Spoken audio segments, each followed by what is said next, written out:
kita kembali lagi dalam program 1 jam bersama dosen atau SCBD. Insya Allah dalam kesempatan ini kita akan berbincang-bincang dengan Kepala Program Studi Komunikasi Penyiaran Islam atau yang lebih familiar kita kenal dengan Kaprodi KPI. Nah, Kaprodi KPI ini adalah Pak Nur Arifuddin. Beliau merupakan seorang magister dari Universitas Nasional yang sudah bergabung bersama kita. Assalamualaikum Pak Arif. Waalaikumsalam warahmatullahi wabarakatuh. Apa kabar Pak Arif? Alhamdulillah Bang Sidi. Kelihatannya sangat segar sekali, sangat fit ini hari ini. Alhamdulillah. Alhamdulillah, meskipun di tengah pandemi Pandemi, COVID-19 ya yang masih melanda. Nah Pak Arif, mungkin ada tips, ada khasiat yang bisa dibagikan kepada sahabat PTD TV, bagaimana tips menjalani masa-masa pandemi ini dan menjalani kerja di tengah situasi COVID yang masih pandemi. Oke, baik. Ada 3 resep ya. Yang pertama, iman. Jadi harus terjaga iman itu. Iman bahwa Allah segala hal, Allah segala kuasa, Allah yang menyembuhkan, Allah yang menentukan. Nah, jadi keimanan kita pada Allah harus diperkuat di masa pandemi, terutama kedekatan sama Allah. Jadi nggak usah takut kita menghadapi pandemi ini, dan kita terus berlindung dan hanya berlindung pada Allah. Nah, itu yang pertama, iman. Yang kedua adalah imun. Untuk menjaga imunitas kita harus kebal, imunitas kita harus kuat, harus selalu terjaga, maka kita harus membiasakan hidup pola sehat. Ya, saya setuju sekali dengan prokes dari pemerintah untuk menjaga kesehatan masyarakat. Namun ada hal yang harus dilengkapi di antara kerja pemerintah tersebut ya. Karena kan pemerintah nggak bisa kerja sendiri, pemerintah harus didukung. Nah, subhanallah kita punya 10.000 jenis herba dan terkaya di dunia. Oh, Masya Allah. Ya. Potensi sangat besar sekali. berarti. Jadi apa yang pemerintah lakukan kita backup, kita lengkapi dengan menu hidup sehat, terutama penggunaan obat-obatan herba. Nah, alhamdulillah dari herba yang paling ringan untuk anti COVID, saya punya ramuan anti COVID dari paling ringan, sedang sampai yang paten. Nah, menarik ini. Mungkin Pak punya herbal ataupun punya obat lain yang bisa menambah imunitas atau menambah imun, ini apa? Ya, itu ada yang kaitannya dengan yang ringan, kita sebut ramuan rakyat ya, murah tapi berkualitas, terjangkau oleh rakyat karena memang harganya cuma 30.000, isi 10 saset. Dan alhamdulillah selalu di tengah perjalanan ke sana kemari ya kan, kadang kata batuk, kadang pilek. Alhamdulillah saya selalu menjaga, dan ketika batuk langsung saya minum ramuan tersebut. Dan langsung batuk seketika langsung berhenti, dengan terus memohon perlindungan dan kesehatan sama Allah. Itu yang tadi yang resep yang pertama. Iman ya. Iman. Ya. Nah, didukung oleh imun. Imun. Nah, terakhir resep yang ketiga, aman. Aman dari segala hal yang membahayakan tubuh manusia. Jadi apapun yang kita lakukan, obat-obatan harus aman. Jangan sampai kita minum obat ternyata di organ lain bermasalah, ginjalnya bermasalah, jantungnya bermasalah. Itu enggak aman. Harus aman. Jadi iman, imun, dan aman. 3 apa itu namanya? Tiga dasar penyembuhan. 3 tips yang insya Allah bisa dilaksanakan oleh seluruh masyarakat, dari yang terbawah sampai yang tertinggi. Dan alhamdulillah untuk yang paten pun beberapa waktu seorang perwira angkatan udara di Halim merasakan kedahsyatan ini. Ada 2 pasien yang sudah di rumah sakit, udah dipasang ventilator, infus dan sebagainya, dan alhamdulillah dalam 36 jam sudah lepas dan dinyatakan negatif. Itu alhamdulillah. Di samping itu kita juga perlu terus menggalakkan vaksin COVID-19 yang sedang dicanangkan oleh pemerintah ini ya, agar masyarakat merasa teredukasi. Karena Betul. kalau kita lihat di informasi yang beredar ini cukup tinggi juga penolakan masyarakat terhadap vaksin. Padahal vaksin ini sangat sangat berpengaruh besar terhadap upaya seorang untuk menangkal COVID ya Pak. Nah, yang penting tadi 3 hal itu adalah resep ya. Iman, imun, dan aman. Baik, menarik Itu sekali. yang pegang prinsip itu aja. Jika insya Allah melengkapi yang kita lakukan tidak bertentangan dengan apa yang dilakukan, justru mengurangi kerja berat pemerintah, kerja tim medis, tenaga akan berkurang beban mereka. Kalau kita semua bergerak, seluruh masyarakat bergerak dengan pola 3 tips tadi: iman, imun, dan aman. Nah, dari 3 tips tadi mungkin Pak Arif ada produk yang bisa dikenalkan, Oke. ada sesuatu yang mungkin bisa jadi rekomendasi untuk sahabat PTDI. Ya, kebetulan banyak yang ada yang kebetulan saya yang bawa ini salah satu guru saya. Produk pertama kali beliau penemu, pemakai, pembuat. Nah, jadi beliau yang pertama menemukan, beliau pertama yang membuat, dan beliau pertama memakai. Apa aja khasiatnya nih Pak? Subhanallah, ini minyak ini ada 60 manfaat.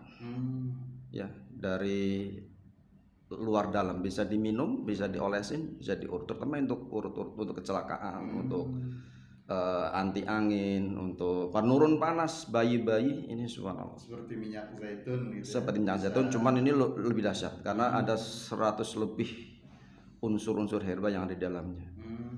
Jadi ini kata orang tertentu ini minyak dewa katanya. Tapi orang iman kan nggak boleh seperti orang beriman, orang Islam kan nggak boleh. Kita harus tadi asy-syafi, bahwa yang sebagai penyembuh hanya Allah semata. Baik, menarik sekali ini. Banyak tips-tips yang bisa diberikan oleh Pak Arif. Nah, Pak Arif, kembali kepada Kaprodi KPI ini, bisa disampaikan karena Pak Arif adalah Kepala Prodi KPI setelah PTDI, bagaimana cikal bakal lahirnya program studi KPI ini di PTDI? Ya, betul ya, Bang Zudi. Lahirnya KPI TPD ini dilatar belakangi oleh kegalauan, kesedihan, atau keresahan umat ya, melihat perkembangan medsos, media, TV, periklanan, film, sinetron, kemudian media massa, jurnalistik, dan sebagainya yang masih jauh dari kendali aturan-aturan Islam. Kita lihat semuanya itu kan sangat berefek kepada peradaban umat, peradaban masyarakat.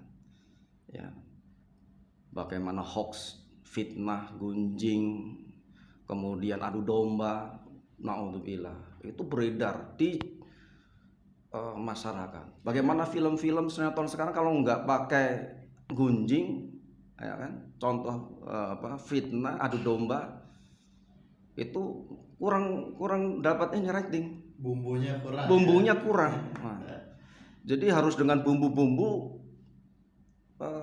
hal-hal yang dijauhi oleh syariat. Ini jadi masalah. Dijauhi oleh peraturan perundang-undangan, dijauhi oleh konstitusi. Ya. Ini sudah sangat parah yang saya melihat perkembangan media, komunikasi, perfilman, periklanan itu sangat jauh dari aturan-aturan syariat. Nah, justru kehadiran KPI PTN ini melahirkan, ini tantangan ya, ini tantangan berat, ini nggak mudah, nggak ringan. Bagaimana agar suasana dunia medsos, perfilman, jurnalistik itu walaupun menarik tapi tidak keluar dari syariat. Bagaimana bumbu-bumbu yang ada bukan bumbu-bumbu adu domba, fitnah, ghibah, gunjing. Masa itu yang mau kita kedepankan, kita sajikan ke masyarakat, ke umat dengan hal itu. Kita tentunya ya semua agama mengajarkan kebaikan, nggak mungkin nggak ya. Semua agama pasti mengajarkan kebaikan. Nggak ada agama yang mengajarkan adu domba, fitnah, gunjing ya. Nah, ini tekad, tantangan, dan menjadi jawaban dari kami KPI untuk melahirkan para presenter-presenter yang betul-betul berakhlak mulia, pelaku-pelaku media yang betul-betul punya jati diri keislaman keagamaan yang kuat, kemudian juga pelaku-pelaku multimedia yang betul-betul bisa menghidupkan suasana di luar, suasana media dan komunikasi penyiaran ini agar menarik tapi tidak keluar dari syariat. Nah, itu. Kita ingin melahirkan bagaimana dulu ya perfilman-perfilman yang betul-betul tidak hanya berkualitas tapi juga bisa menarik, bisa melahirkan saja hiburan. Jadi ada entertainnya juga harus kita betul-betul kita jawab bahwa pelaku multimedia muslim ya tidak keluar dari syariat, tapi tetap menarik, tetap bisa menghibur, gitu kan? Pelawak, ya kan? Bagaimana lawak ini bisa melahirkan sesuatu yang bisa menghibur masyarakat, bisa bikin tertawa masyarakat, bisa bikin tersenyum masyarakat, tapi tidak keluar dari syariat. Gitu, misalnya tetap meskipun menghibur ataupun mengedukasi, value-value atau nilai kebaikan itu tetap dijaga dan dijunjung tinggi ya Pak? Betul itu.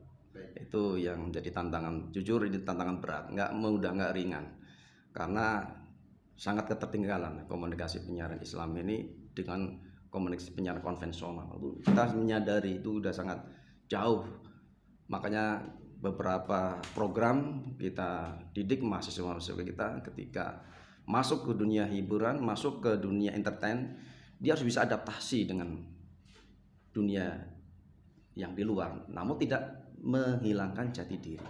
Nah, sangat ketertinggalan dengan komunikasi konvensional ini maksudnya seperti apa Pak?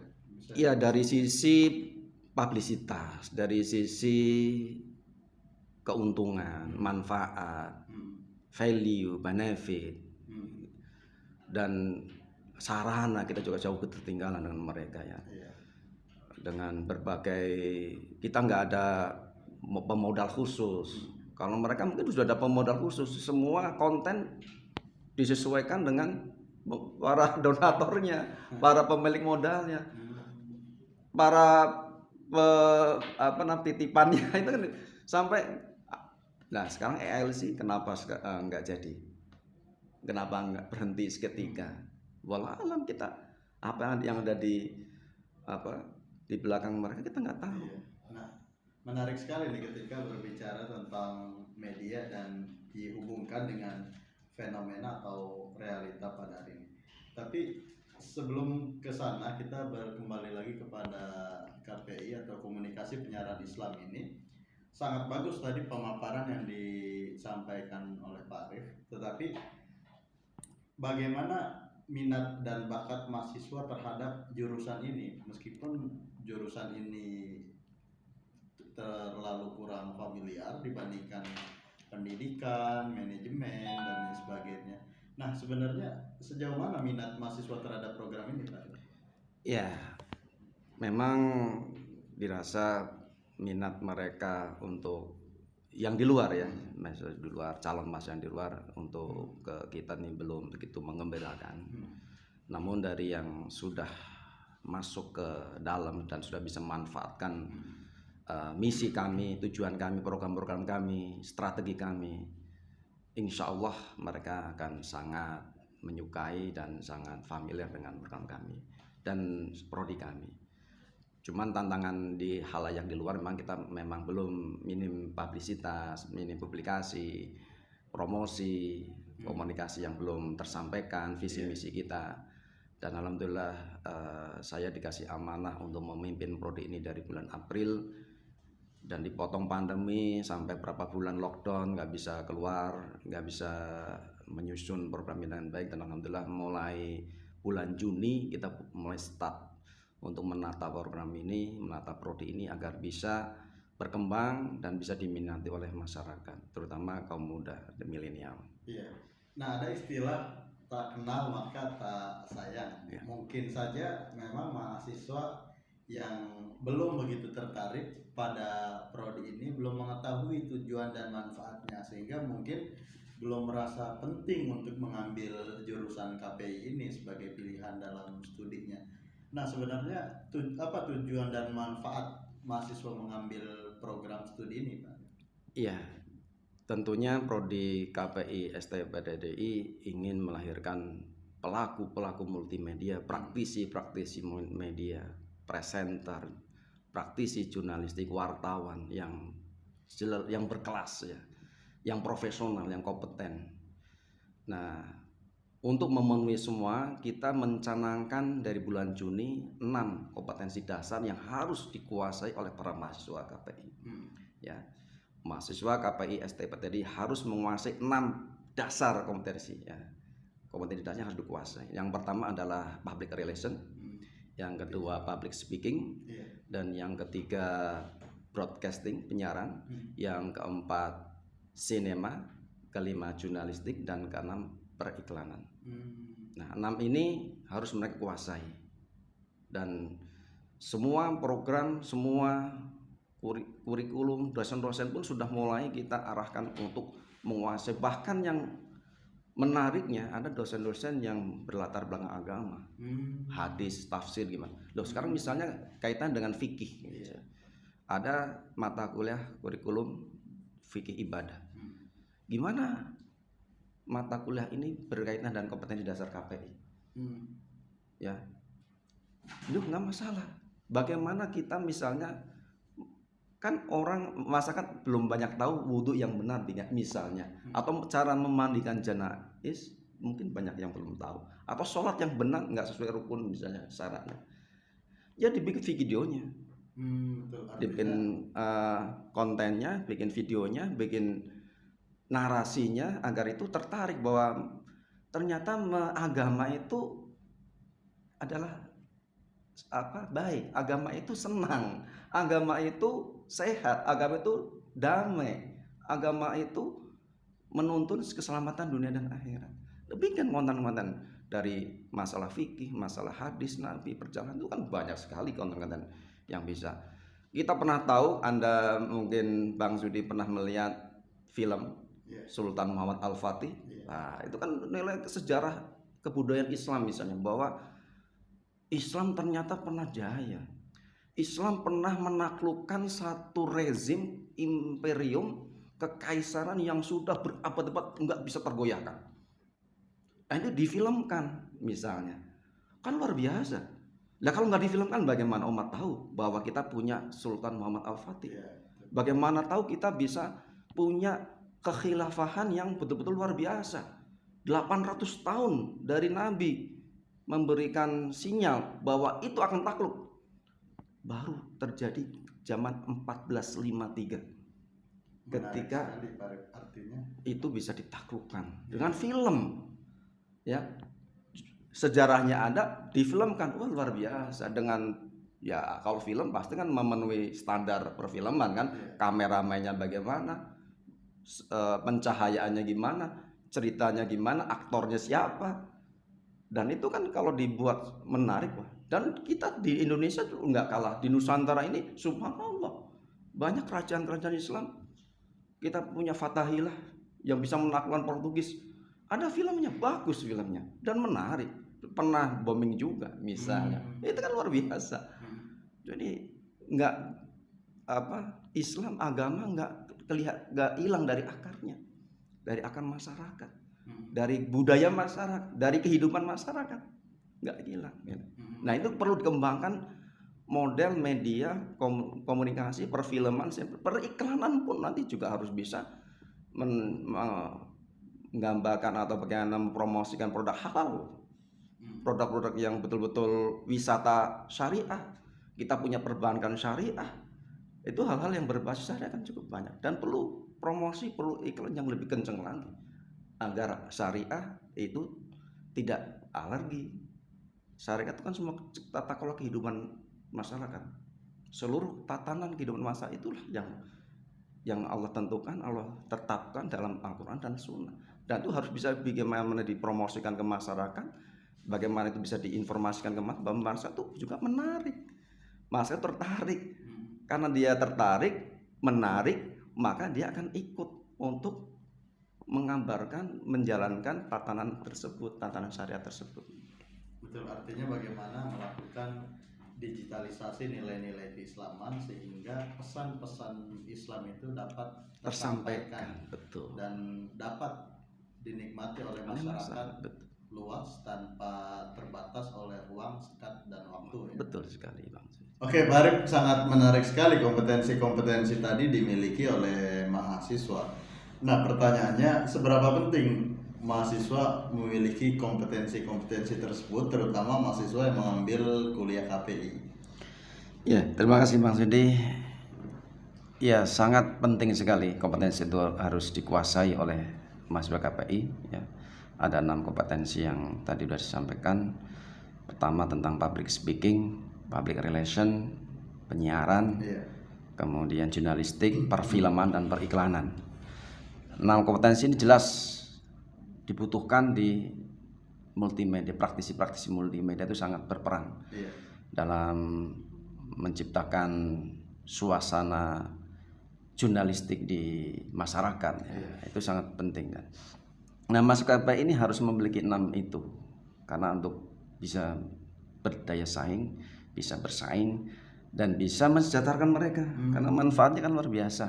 Ya, satu saja kompetensi ini bisa mereka kuasai luar biasa, apalagi 6 kompetensi gitu kan. Nah, sehingga dalam pembinaan, kemudian pendampingan pendidikan, nah ini sudah mulai masuk beberapa diantaranya nanti ke praktikumnya itu perlu kita kawal betul. Ya, 10 teori, 4 praktikum. Jadi kami di Prodi mengeluarkan pengganti daftar hadir yang namanya laporan praktek perkuliahan LPP.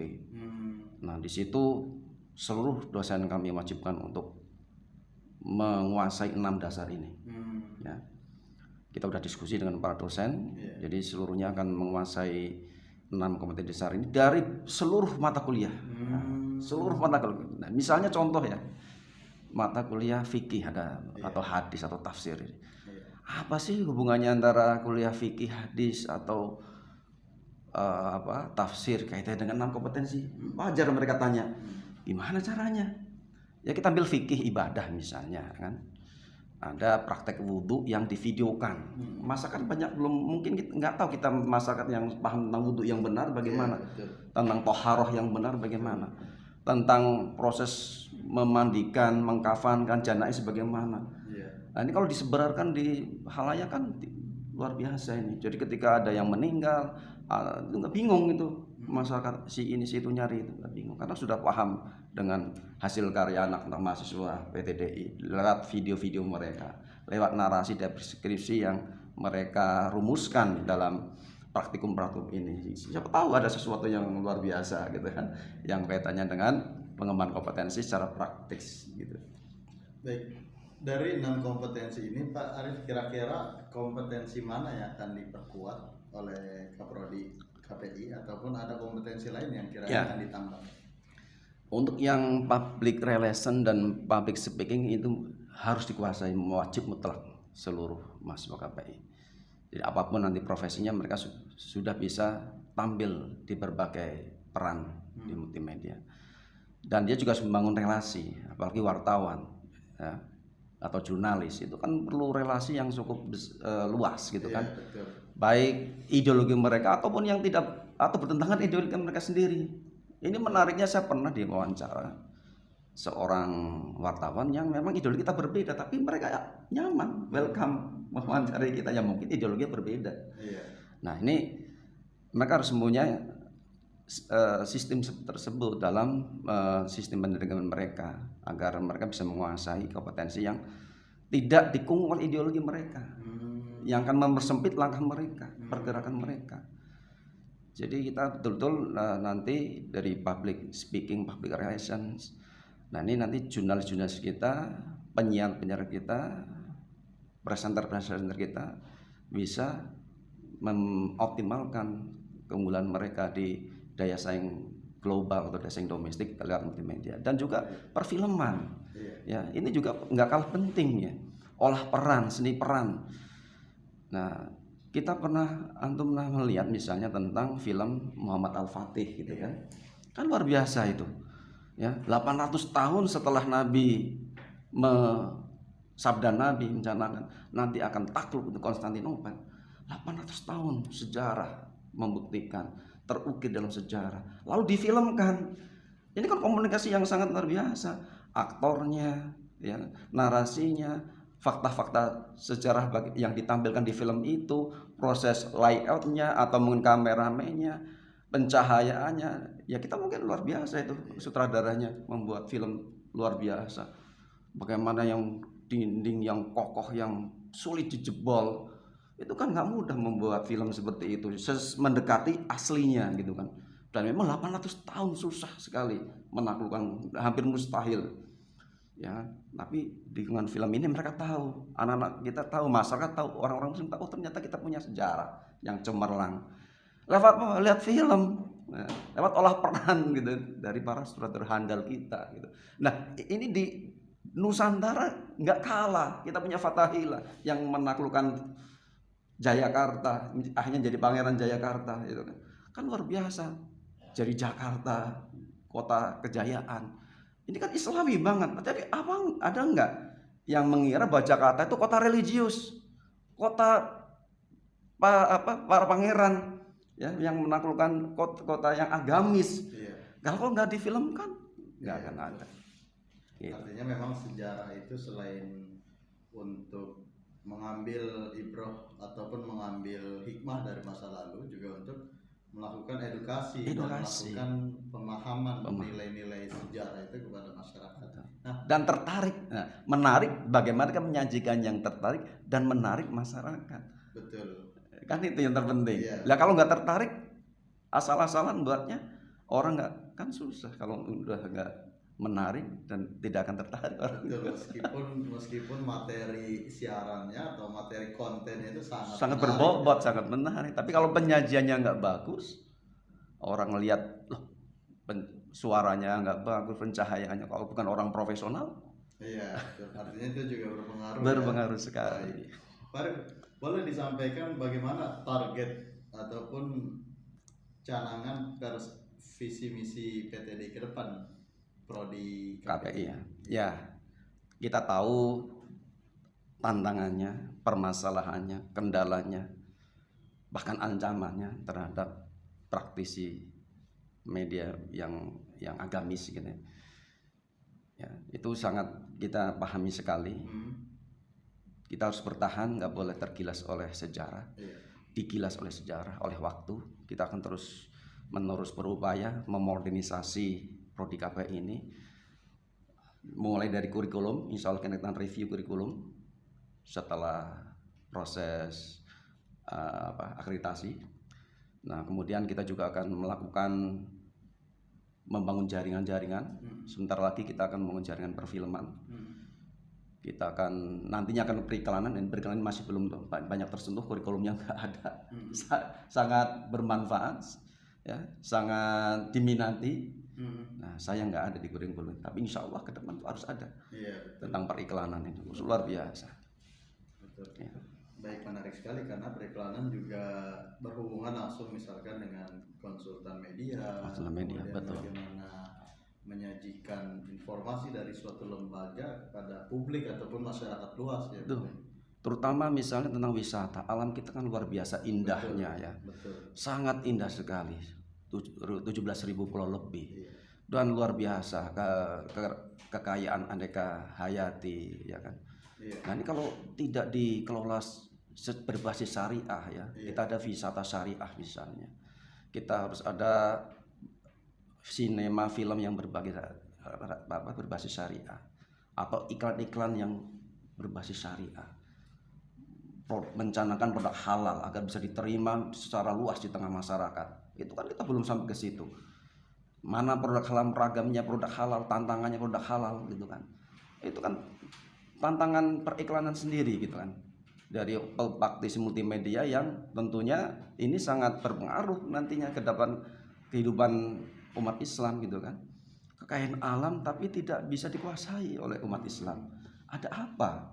Jangankan mungkin salah komunikasi, mungkin salah media-media kita yang kurang greget, yang kurang islami, sehingga terkesan bahwa kekayaan ini bukan milik orang Islam, Hmm. mayoritas padahal orang Islam. Hmm. Nah ini tantangan media kita, terutama Prodi KPI untuk menjembatani itu. Hmm. Jadi supply and demand-nya harus nyambung gitu Hmm. dengan kebutuhan masyarakat tentang sumber daya alam, tentang wisata, tentang kekayaan alam dan sebagainya. Baik, nah ini sangat tertarik lagi ketika membicarakan masyarakat dan tentu bagaimana nanti masyarakat ke depan agar kuliah di PTDI untuk mengambil salah satu prodi, terutama prodi KPI yang ada di PTDI. Nah, tetapi perlu disampaikan juga mengapa calon mahasiswa itu harus kuliah di PTDI, apa manfaatnya untuk mahasiswa? Ya, Pak. banyak manfaat dan benefit yang bisa dimiliki oleh mahasiswa atau calon mahasiswa KPI di STPTDI. Yang pertama dari sisi agama. Ya. Iya.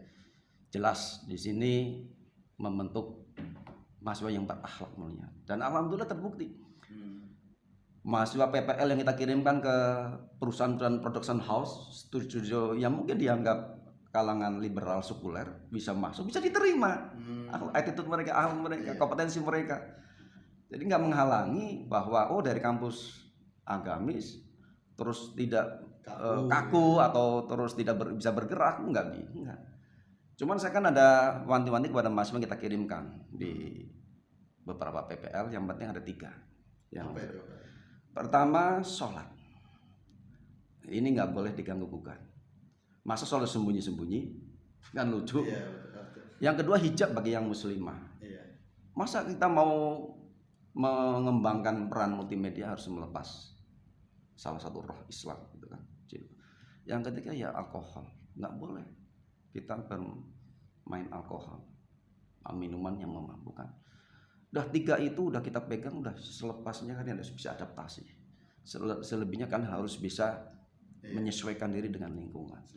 Selama keluar dari ketiga yang secara detail ya, secara detail itu. Yang jelas koridor Islam kan banyak ya, tapi yang paling enggak yang sangat dahsyat itu kan dari kalau Nabi katakan minum itu, alkohol itu memabukkan itu pintu maksiat dari segalanya. Iya, umul khobais ya. Umul khobais. Itu jadi itu aja saya yang penting tidak 3 itu insya Allah kalian akan bisa berkembang. Iya. Apapun dunianya, apapun tempatnya, walaupun di sarang maksiat sekalipun, dia akan tetap bisa bertahan. Menarik sekali.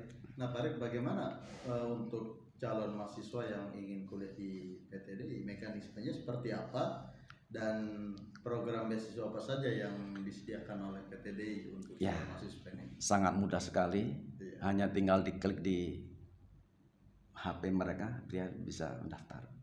Jadi sangat mudah. By online berarti. By online sudah bisa pendaftaran. Dan berkas-berkas nanti mungkin bisa menyusul. Bisa di kampus ya. Nah, kemudian beasiswa yang sudah lama, yang sudah berjalan, ini kan ada 3 hal yang pokok. Ada beasiswa tahfiz, yang namanya itu roh dari kampus ini. Yang kedua prestasi, dan yang ketiga beasiswa merdeka. Merdeka ini yang tidak mampu, harus kaum duafa gitu. Itu bisa masuk ke, dan dalam perjalanannya beasiswa ini mengalami suatu perkembangan yang luar biasa. Ada namanya beasiswa pemberdayaan. Wah, ini cakep ini. Seperti apa pemberdayaan ini, Farid? Boleh disampaikan. Jadi mahasiswa ini sahabat PTDI nanti tertarik. Betul ya. Mahasiswa pemberdayaan ini sangat dibuka untuk seluruh masyarakat, apapun kondisinya, apapun status sosialnya, tidak berpengaruh. Semuanya bisa. Dan uniknya di beasiswa pemberdayaan ini mereka dikader, dilatih dari kompetensi. Kalau di KPI ya kompetensi KPI, mungkin di prodi yang lain dengan prodi yang lain. Kalau di KPI, wah misalnya di relawan TV ya kan, PDT TV, Media Center, itu bisa jadi seperti itu. Jadi luar biasa untuk beasiswa pemberdayaan ini, dan bisa menjadi masa depan yang sangat cakep lah, karena dia tidak hanya teori ya, bahkan banyak prakteknya nanti di media center gitu. Betul. Nah, ngomong masa depan ini, bagaimana prospek mahasiswa setelah lulus dari PTDI ini, Pak Arif? Ya, Subhanallah ya, 64 tahun lebih ya. Kampus ini berdiri, Iya. luar biasa alumni PTDI dari berbagai ragam, baik pegawai negeri, swasta. Cuma sayang tidak terkonsolidasi. Itu alumni-alumni tersebut ya. Jadi ke depan kita akan membangun jaringan alumni dan kita sudah punya akses langsung gitu kan. Beberapa penilaian kita sudah menghubungi user-user pengguna alumni untuk menilai alumni kita dari 8 parameter, dari penguasaan bahasa Inggrisnya, dari kompetensinya, dari kerjasama tim, adaptasi dan lain sebagainya. Itu ada. Kita ingin melakukan feedback dengan melakukan survei dari beberapa pengguna alumni kita. Jadi untuk mengetahui kekurangan dan kelebihan. Kalau yang bagus ya kita akan terus pertajam, kita kembangkan. Kalau ada kurang ya kita terus perbaiki. Nah, kenapa nih alumni yang kurangnya? Nah, kita akan perbaiki di kebijakan, di kurikulum, di strategi pengajaran, kemudian penempatan PPL-nya, praktek lapangannya, itu kan kita atau pemagangannya kita akan perbaiki. Nah, insya Allah itu masa depannya sangat bagus sekali, sangat gemilang ya, insya Allah dengan gemilang dan perspektif. Perspektif sangat positif. Hanya memang belum terkonsolidasi dan terdokumentasi secara baik ya. Tapi insya Allah di amanah yang yayasan berikan kepada saya, kita akan terkonsolidasi insya Allah alumninya. Jadi akan ada nanti ke depan nggak putus alumni yang sudah eksis termasuk dengan antum misalnya atau dengan yang lain itu misalnya tidak akan terputus, bisa berkesinambungan. Betul. Ya. Betul. Pak Arif, tidak terasa kita sudah 1 jam dalam program SJBD 1 jam bersama dosen membahas tentang program studi komunikasi penyiaran Islam. Nah, tapi sebelum ditutup, silakan Pak Arif untuk menyampaikan closing statementnya untuk mahasiswa, Sivitas Akademika PTDI dan masyarakat umum. Silakan. Baik, Bang Sudi, pada masyarakat, pada kaum muslimin di seluruh Indonesia maupun mungkin yang ada berkesempatan menangkap channel ini, ayo kuliah di KPI PTDI. Insya Allah kita akan memberikan penyajian yang sangat maksimal, optimal dengan 6 kompetensi dasar KPI ya, penguasaan public speaking, penguasaan public relation, penguasaan penyiaran, penguasaan jurnalistik, penguasaan perfilman dan periklanan. Insya Allah dengan 6 kompetensi ini kalian bisa bersaing di dunia nyata, dunia multimedia. Dan insya Allah dengan rahmat Allah yang Maha Kuasa, sinergi kita di tim internal PTDI maupun dengan jaringan alumni akan menghadirkan satu kerjasama sinergi yang sangat baik ya, sangat bagus sekali, sehingga alumni KPI PTDI akan siap bersaing di dunia yang penuh dengan persaingan yang sangat tajam ya, terutama multimedia yang islami, jurnalis yang islami, periklanan yang islami, artis yang islami ya, sutradara yang islami. Dan itu kita hadirkan sutradara, artis-artis, penyiar, jurnalis yang betul-betul punya landasan yang kokoh dalam agamanya, landasan kokoh dan kompetensi di bidangnya. Baik, Masya Allah, mantap benar, mantap surantap, Mansur. Insya Allah, biiznillah. Baik, terima kasih Pak Arif atas kesempatannya. Semoga sehat selalu dan sama-sama Bang Sudi, sama-sama Bang Sudi. Amin. Demikian sahabat PTD TV. Wassalamualaikum warahmatullahi wabarakatuh. Waalaikumsalam warahmatullahi wabarakatuh.